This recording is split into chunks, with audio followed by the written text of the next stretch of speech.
ಗದಗ ಜಿಲ್ಲೆಯಲ್ಲಿ ಫೈನಾನ್ಸ್ ಕಂಪನಿಯೊಂದರ ಅತಿದೊಡ್ಡ ವಂಚನೆ ಬಯಲಾಗಿದೆ. ಸಾಲ ಕೊಡದೇ ಇದ್ದರೂ ಖಾತೆಯಿಂದ ಹಣ ಕಡಿತ ಮಾಡುತ್ತಿರುವ ಗಂಭೀರ ಆರೋಪ ಕೇಳಿಬಂದಿದೆ. ಸಾಲದ ಆಸೆ ತೋರಿಸಿ ಮಹಿಳಾ ಮುಖಂಡೆಯೊಬ್ಬರಿಗೆ ಚೋಳಮಂಡಲಂ ಫೈನಾನ್ಸ್ ಅಧಿಕಾರಿಗಳು ಪಂಗನಾಮ ಹಾಕಿದ್ದಾರೆ. ಅಸಲಿ ದಾಖಲೆ ಕೊಡದೆ ಸತಾಯಿಸ್ತಾ ಇರುವ ಅಧಿಕಾರಿಗಳ ವಿರುದ್ಧ ಮಹಿಳಾ ಸಿಂಹಿಣಿ ನಾಗವೇಣಿ ಅವರು ಸಮರ ಸಾರಿದ್ದಾರೆ. ಈ ಕುರಿತು ಒಂದು ಕಂಪ್ಲೀಟ್ ರಿಪೋರ್ಟ್ ಇಲ್ಲಿದೆ ನೋಡಿ.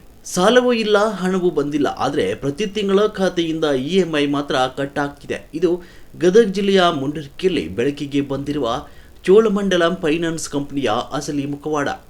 ಹಸಿರು ಸೇನೆಯ ಜಿಲ್ಲಾಧ್ಯಕ್ಷೆ ಹಾಗೂ ಕಟ್ಟಡ ಕಾರ್ಮಿಕ ಸಂಘದ ರಾಜ್ಯ ಮಹಿಳಾ ಉಪಾಧ್ಯಕ್ಷೆ ನಾಗವೇಣಿ ಉಮೇಶ್ ಕುಡಪಲ್ಲಿ ಅವರಿಗೆ ಈ ಕಂಪನಿ ಬರೋಬ್ಬರಿ 20.50 ಲಕ್ಷ ರೂಪಾಯಿ ಸಾಲ ನೀಡುವುದಾಗಿ ನಂಬಿಸಿ ವಂಚನೆ ಮಾಡಿದೆ.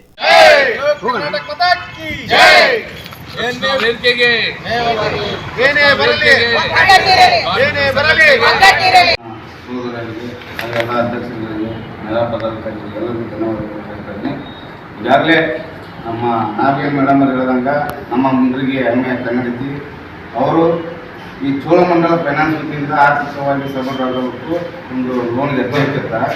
ಆ ಲೋನ್ ಮುಖಾಂತರ ವ್ಯಾಲ್ಯೂಯೇಷನ್ ಪ್ರಕಾರ ಅವರು ಆರ್ಥಿಕ ಅರ್ಜಿಯನ್ನು ಕೊಟ್ಟು ಸುಮಾರು 20,50,000 ಲೋನ್ ಪಡೆಯೋಕೆ ಅವರು ಬೇಡಿಕೆ ಇಟ್ಟಿರ್ತಾರೆ.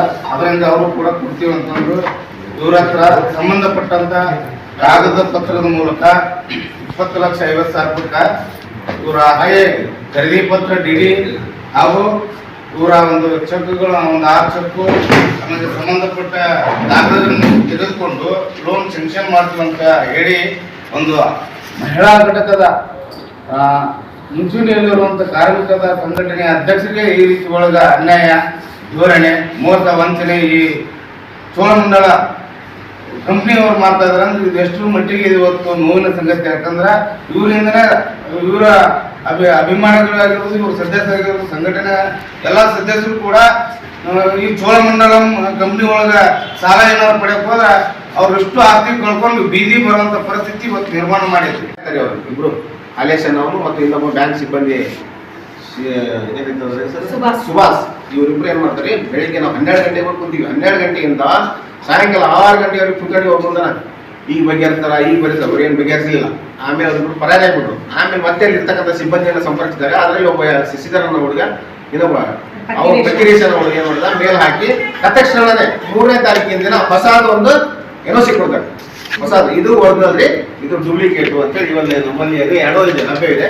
ಇದನ್ನೇನ್ ಮಾಡ್ತಾರೆ ಕೊಡ್ತಾರೆ. ಇದು ಒಂದು 3ನೇ ತಾರೀಕಿಗೆ ಕೊಟ್ಟಿರೋದು, ಇದು ಒಂದು 17ನೇ ತಾರೀಕು ಕೊಟ್ಟಿರೋದು ಡೂಪ್ಲಿಕೇಟು. ನಮಸ್ತೆ, ನಾನು ನಾಗವೇಣಿ ಅಂತಂದು ನಾನು ಚೋಳ ಫೈನಾನ್ಸ್ ನೊಳಗೆ ಲೋನ್ ಮಾಡಕ್ಕೆ ಹೋಗಿದ್ದೆ. ನನಗೆ ಮೋಸ ಮಾಡಿದ್ದಾರ. ಮೋಸ ಮಾಡಿದ್ದಕ್ಕೆ ನನಗೆ ಇವರೆಲ್ಲ ಸಂಘಟನೆದವರು ಆಗಿರ್ಬೋದು ಎಲ್ಲರೂ ಕೂಡಿ ನನಗೆ ನ್ಯಾಯ ಕೊಡಿಸ್ತಾರೆ. ನನಗೆ ಮೋಸ ಆಗೈತಿ.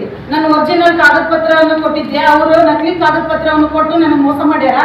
ಆಮೇಲೆ ಅಮೌಂಟ್ ಇಸ್ಕೊಂಡಾರ ಅಂತಂದು ಹೇಳಿ EM ಕಟ್ ಮಾಡ್ಯಾರ. ಅವ್ರ ಬ್ಯಾಂಕ್ಲಿಂದ 1 ರೂಪಾಯಿನೂ ನನ್ನ ಅಕೌಂಟಿಗೆ ಬಿದ್ದಿಲ್ಲ. ಇದಕ್ಕೋಸ್ಕರ ನಾನು ನಮ್ಮ ಸಂಘಟನೆದವರಿಗೆಲ್ಲ ಕೈ ಮುಗಿದು ಕೇಳ್ಕೊಂತೀನಿ, ನನ್ನ ನ್ಯಾಯ ಕೊಡಿಸ್ತೀನಿ ಅಂತ ಕೇಳ್ತಾ ಇದ್ದೀನಿ.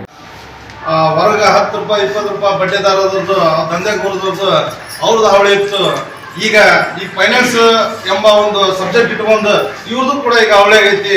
ಇದಕ್ಕೂ ಕೂಡ ಸರ್ಕಾರ ದಯವಿಟ್ಟು ಇದನ್ನ ಎಚ್ಚರಿಸಿ ದಯವಿಟ್ಟು ಇದಕ್ಕೊಂದು ಕಡಿಣ ಕೊಡಬೇಕು.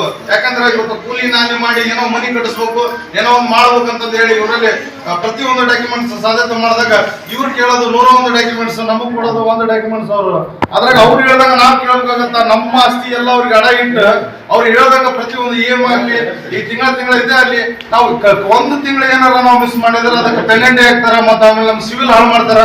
ಅವ್ರ ದುಡ್ಡಿಗೆ ಬೆಲೆ ಐತಿ, ನಮ್ಮ ದುಡ್ಡಿಗೆ ಬೆಲೆ ಇಲ್ಲ ಅಷ್ಟೇ ಹೇಳಿ. ಹಾಗಾಗಿ ನಮ್ಮ ಜಿಲ್ಲಾಧ್ಯಕ್ಷರು ಹೇಳ್ದಂಗ ನಾವು ಕೂಡ ಜೈವಿಕ ಕಟ್ಟಡ ಮತ್ತು ಇತರ ನಿರ್ಮಾಣ ಕಾರ್ಮಿಕರ ಸಂಘದವರು ಕೂಡ ಆ ಮಹಿಳೆಗೆ ನಾವು ಬೆಂಬಲವಾಗಿ ಇನ್ನು ಮುಂದಿನ ದಿನಗಳಲ್ಲಿ ಆದಷ್ಟು ಬೇಗನೆ ಅವರಿಗೆ ನ್ಯಾಯ ಸಿಗ್ಲಿಲ್ಲಪ್ಪ ಅಂದ್ರೆ ಉಗ್ರ ಹೋರಾಟ ಕೂಡ ಮಾಡ್ತೀವಿ ಅಂತಂದು ಹೇಳಿ ನನಗೆ ಮಾತಾಡಕ್ಕೆ ಅವಕಾಶ ಕೊಟ್ಟಂತವ್ರಿಗೆ ಎಲ್ಲರಿಗೂ ಕೂಡ ಧನ್ಯವಾದಗಳು. ಕೂಡಲೇ ತಾವು NOC ಈಗಾಗಲೇ ಡೂಪ್ಲಿಕೇಟ್ ಅನ್ನು ಕೊಟ್ಟಿದ್ದೀರಿ, ಒರಿಜಿನಲ್ ಕೊಟ್ಟಿದ್ದೀರಿ. ಡೂಪ್ಲಿಕೇಟ್ ಒಳಗ ಮೇಡಮ್ ಅವ್ರ ಚಳಿ ಅಂತ ತಿನ್ಸಕ ಅವ್ರನ್ನ ಸಮಾಧಾನ ಮಾಡಕ ಒಂದು ಡೇಟ್ ಮುಂಚಿತವಾಗಿ 12ನೇ ತಿಂಗಳ 2025ನೇ ಇಸ್ವಿಯಾಗ ಒಂದು NOC ಕೊಟ್ಟಿದ್ರಿ. ನಂತರ 1ನೇ ತಿಂಗಳ 1ನೇ ತಾರೀಕು 2026 ಇಸ್ವಿಯಾಗ 5ನೇ ತಾರೀಕು ಒಳಗೆ ಮತ್ತೊಂದು NOC ಕೊಟ್ಟಿದ್ದೀರಿ, ಅದು ಕೂಡ ಒರಿಜಿನಾಲಿಟಿ ಕೊಟ್ಟಿದ್ದೀರಿ. ಏನ್ ಕಟ್ ಮಾಡ್ಯಾರ NOC 2ನೇ ತಿಂಗಳದಾಗ 3ನೇ ತಾರೀಕಿಗೆ ಕೊಟ್ಟಾರೆ. ಹಂಗ ಒಂದನೇ ಕಂತು EMI ಕಟ್ ಮಾಡಿದ್ರಿ, ಸಾಲ ಕೊಟ್ಟಿರುವಂತ ನೋಡ್ಕೊಂತೀರಿ. ಆ ಮೇಡಮ್ ಇದ್ರಿಗೆ ಇನ್ನು ಸಾಲ ಸೆಂಕ್ಷನ್ ಆಗಿಲ್ಲ ಅಂತೀರಿ, ಮತ್ತೆ ಹಂಗ ಆಫೀಸ್ ಹೋಗಿ ಕೇಳಿದಾಗ ಹಂಗಂತೀರಿ. ಮತ್ತೆ ಕಾನೂನು ಪ್ರಕಾರ ನೀವು NOC ಕಾನೂನು ಪ್ರಕಾರ ನೀವು EMI ಕಟ್ ಮಾಡಿದ್ರಿ.